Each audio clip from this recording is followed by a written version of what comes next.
Let us here take a look at the 10 Master A licenses. A1 is with the 208 GTI Peugeot from 2014 on Dragon Trail on one of its most infamous corners or corner series, basically these S corners here, flowing S corners. You'll just have to stay in 4th gear the entire time through the turns, and it's rather easily doable, I think. The car isn't too fast, you know, it's front wheel drive. Obviously understeers, but is stable nonetheless. So yeah, again, as you can see from the cockpit view, being in 3rd, going into 4th, and then just staying in that gear all the time. The advantage of the cockpit view is obviously that you can directly see my steering input if you should have problems with this test, but barely anyone will have actual problems with golding this test, to be honest. So the required time was a 26.456, excuse me, the achieved lap license time, but the required one was 26.520, so relatively close in my case. But you know, enough is enough. I took, in the most of the time, I just took the first gold run I did and ran with it, you know. It's enough to me. This Peugeot, by the way, I tested on the Nordschleife and on Tsukuba, both in GT Sport, and I have that on my channel as well. I will link the playlists in the description.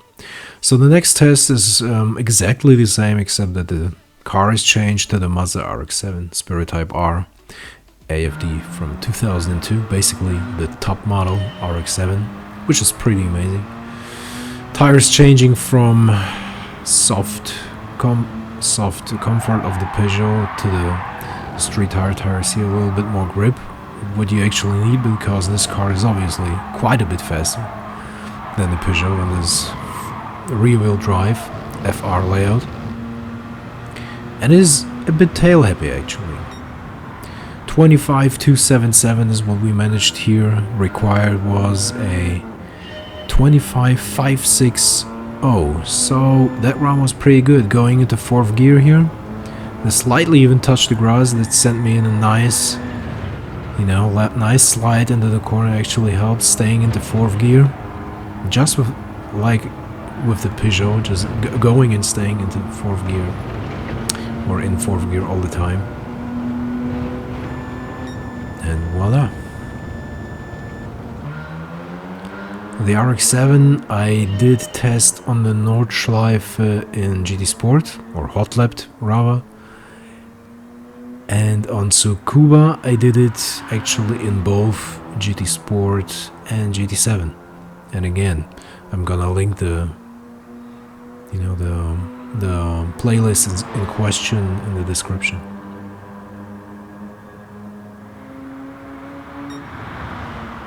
I love this car, really nice to drive. Okay, the next test here is on Autopolis International Racing Course with the Alfa Romeo Giulia, I think, GTAM from 2020. Pretty cool, you know, family car if you want so, sedan, whatever. Very quick and drives really, really nicely. FR layout here as well. You need to go into I think it's enough to just go into 3rd gear. 2nd gear isn't really necessary, I think. And here up to 5th, a 19.095, which what we managed and required was a 19.260. So a decent average run. From 5th into 3rd, you can go into 2nd here and back up to 3rd if you want to, maybe for more grip, but I'm not quite sure if it would be actually the advantages. Again, wait, yeah, you know what I mean, if it would be better. Yeah, you know, 3rd gear works quite fine.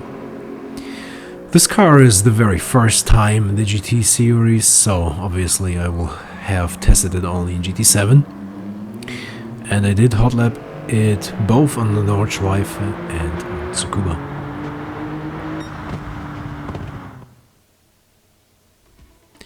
Alright, the next test was quite cool with the very fast Ferrari F12 Berlinetta 2012 on the Tokyo Expressway, middle clockwise.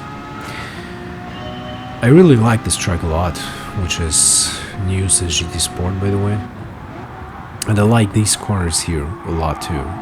So we'll go into 4th gear. Definitely go with 4th gear through the corner here as well. You can probably use the 3rd, but I'm not seeing really the advantage of it. Just staying in the 4th gear all the time, which is quite the theme for these license tests. Except, well, here on the end part of the test, of the license test, you should switch the 5th gear before the last corner, the last left hand.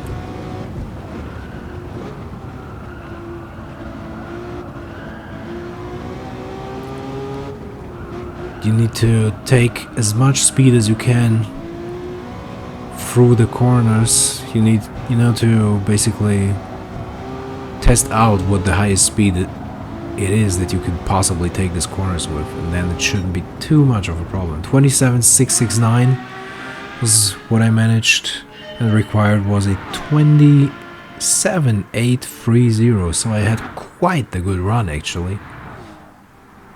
Not too bad at all. But yeah, again, I like this track a lot. I like the flow of it. And also I do so with Dragon Trail. In fact, I think from the first 2 license tests, I actually think Dragon Trail is the best new track of the tracks that have been added since GT Sport. The Ferrari here, by the way, is also the first time in GT7, in the GT series, and this is why I tested it on the Nordschleife and Tsukuba as well. For focus here, the next test on the new track since this, well, DLC update. First time, obviously, in the GT series in Canada. Apparently, Lake, what is it called? Lewis, I think. Lake Lewis, is that right?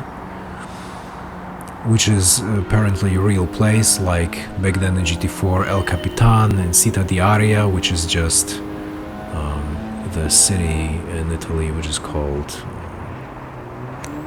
man, what was its name? I forgot, but I have been actually visiting this place because I knew it from Gran Turismo, and I have made a video about that as well, so you can check that out on my channel if you want to. So the time I managed was 17.29, I think, and required was a 17.460. Yeah, I mean, more or less an average time, nothing too spectacular. But I'm not too keen of this track and snow drifting in the game, or rallying in general. In this game, at least, I like rallying, but not too much in GT. It's an easy test anyway. So next test is the Genesis G70 3.3T all-wheel drive package. What was that? 2020, I guess. On the new iteration of Grand Valley, which I like quite a lot, but the old Grand Valley will not be beaten for me. The old version, the original, is a lot better, I think. Anyway, you go there through these first turns in 5th gear and go down to 2nd for this corner. You might do even in 3rd, but I think 2nd is better here. And, well, that's basically it. It's one of the easier tests, I think. Quite the fast corners here. You can easily, overdo it and go into the, well, not grass, but dirt.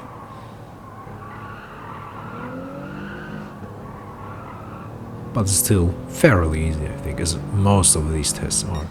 27.509 is what I managed, and required was a...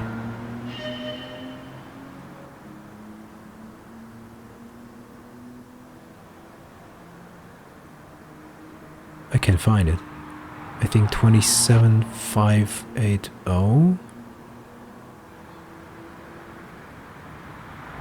I might have confused something with the last test with the times as well, right? Well, anyway. It was an average run, nothing. You can definitely do better than I did in basically all the tests. So the next test is on Dragon Trail Gardens with the BMW M307 from 2007. FR layout, quite a bit of power, although today that's not a lot at all, to be honest, but the car is still quite tail heavy. And the lines I took admittedly weren't the best, and in consequence, as a result, my time wasn't the best as well, but yeah, of course, it was still enough for gold. 18.438 is what I managed, while a 18.450 was required. So yeah, very close. Again, my lines weren't the best.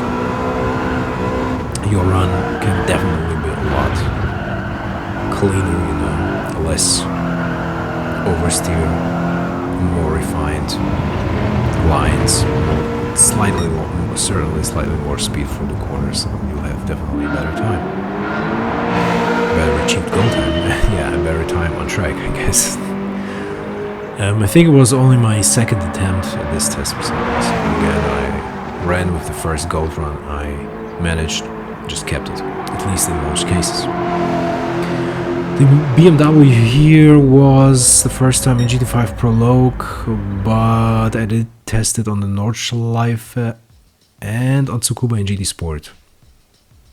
Next test here is on Autodrome Lago Maggiore, the main track with the Skyline R33, which is the driftiest of them all. Very fun to drive, very nice to drive. The game was quite linear, is that right? Well, I mean, it was quite, it just wasn't very harsh with the penalties here, I think, because I was cutting the course quite crazy. You can take a lot of the curb in this test, as you have seen.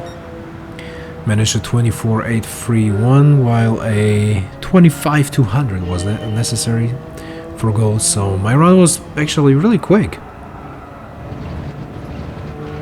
But yeah, I guess that's part because of how much cutting was actually involved, as you can see, and how much cutting the game again allows here in this test.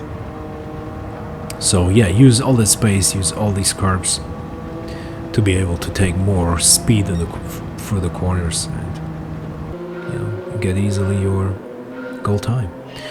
So this car is being featured in the GT series, I think, since the days of GT1. Yeah, in every single GT basically, or at least in every single mainline GT. And I did hot lap it on the Nordschleife in GT Sport and on Tsukuba in GT Sport and GT7 against the other Skylines, the R32, R34 and 32 Nismo.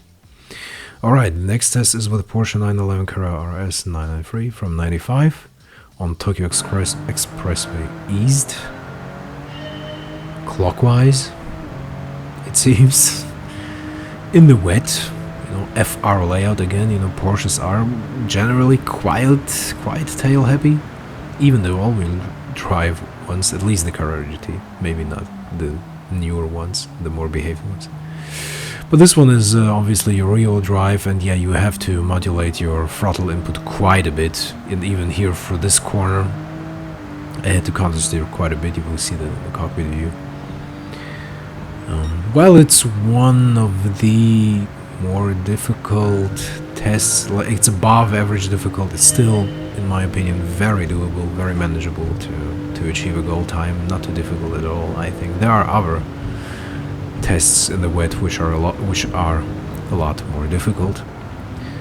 I think especially B2, the second of the 50 license tests with the Viper on the wet, the acceleration and braking tests.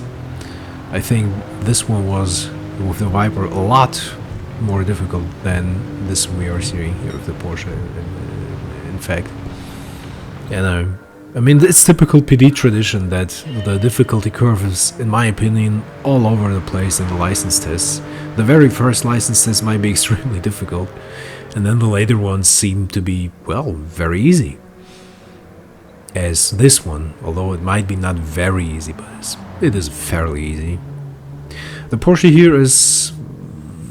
let me check the exact model. Yeah, I think it's the very first time in the GT series, this very exact model. So I tested it only in GT7, both on the Nordschleife and Tsukuba as well.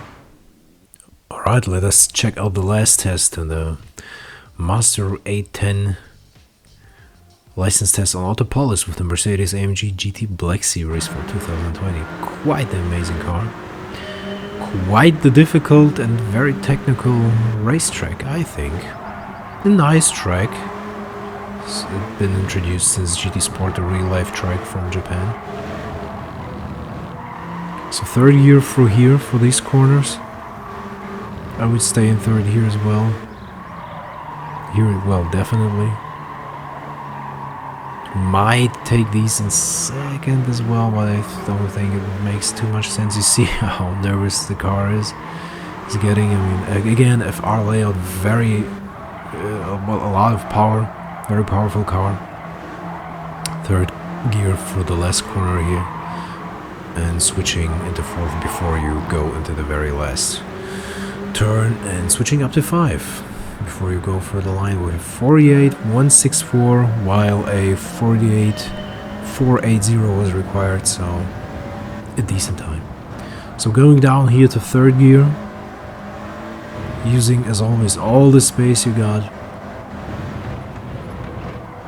taking this tightly, and then from right to the left again, getting the ideal line right, the racing line. And as you can see, I had to fight the car quite a bit.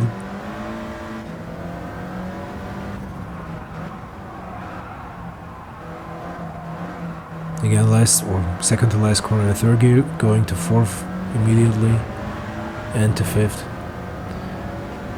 and across the line. The car is for the very first time in the GT series. I mean, it's very recent as well. Makes sense. So I did test it only in GT7, but I did do so both on the Nordschleife and Tsukuba as well.